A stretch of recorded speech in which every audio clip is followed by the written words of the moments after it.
सभी गुरु भाइयों को हरिहर स्वागत है आप सबका हमारे YouTube चैनल पर। बाबा का संक्षिप्त जीवन परिचय पार्ट 2 में ओंगापंथियों ने इसे लोगों को प्रभावित करने और अपने हित साधने के लिए प्रयोग करना शुरू कर दिया, काले जादू की तरह से।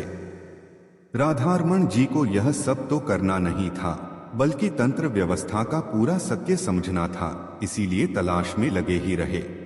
इसी तलाश में आसाम प्रदेश के कामरू कामाख्या मंदिर पहुंचे।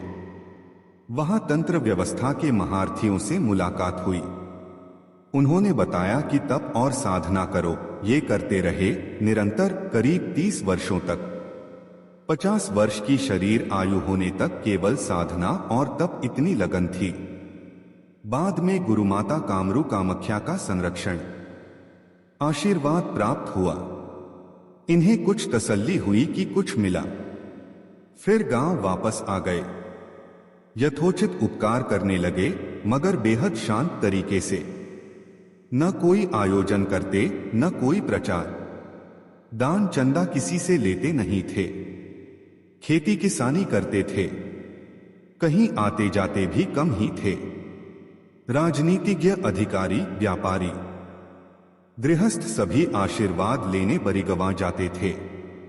कर्मों के अनुसार राहत पाते थे।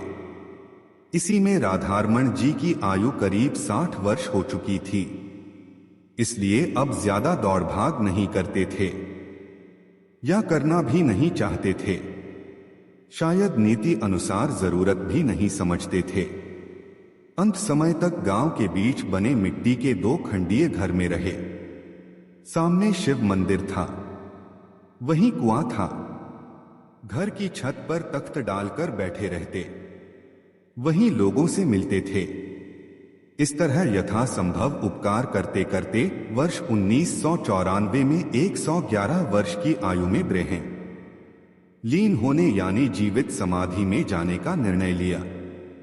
फिर घोषणा पूर्वक सभी गांव वालों को समाधि की तिथि भी बता दी। अपनी समाधि स्वयं ही तैयार कराई। समाधि में किस तरह से उन्हें बैठाना है, क्या क्या प्रक्रिया करनी है, यह भी गांव वालों को बता दिया। साथ ही एक चेतावनी भी दी कि समाधि लेते ही गांव में आंधी तूफान आएगा, डरना नहीं। ग्रामीणों ने उनके बताए समयानुसार उन्हें समाधिस्थ किया। वे बताते हैं कि उनका शरीर बहुत कोमल हो गया था, दमक रहा था और खुशबू आ रही थी। समाधि होते ही गांव में काले बादलों के साथ आंधी आई। गांव ही नहीं, आसपास के कई गांवों में, जंगलों में बड़े बड़े पेड़ भी उखड़ गए। लेकिन इसके बाद बेहद मनोनुकूल शांति हो गई। इसके बाद इक्का दुक्का लोग उनकी समाधि पर आते जाते रहे। उन्हीं में उनके सबसे प्रिय शिष्य रहे डॉक्टर संतोष सिंह भदौरिया भी थे, जो नियमित रूप से वहां जाते रहे थे। इस तरह 24 वर्ष बीत गए। फिर अचानक एक रात श्री भदौरिया जी को स्वप्न दीक्षा देकर तंत्र व्यवस्था विद्या से पर्दे उठाने आरंभ किए, लोगों को लाभान्वित करना आरंभ किया।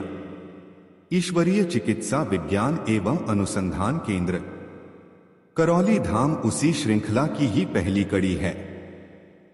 आगे की चर्चा के लिए वीडियो को लाइक, शेयर और चैनल को सब्सक्राइब करें। तब तक के लिए सभी गुरु भाइयों को हरिहर।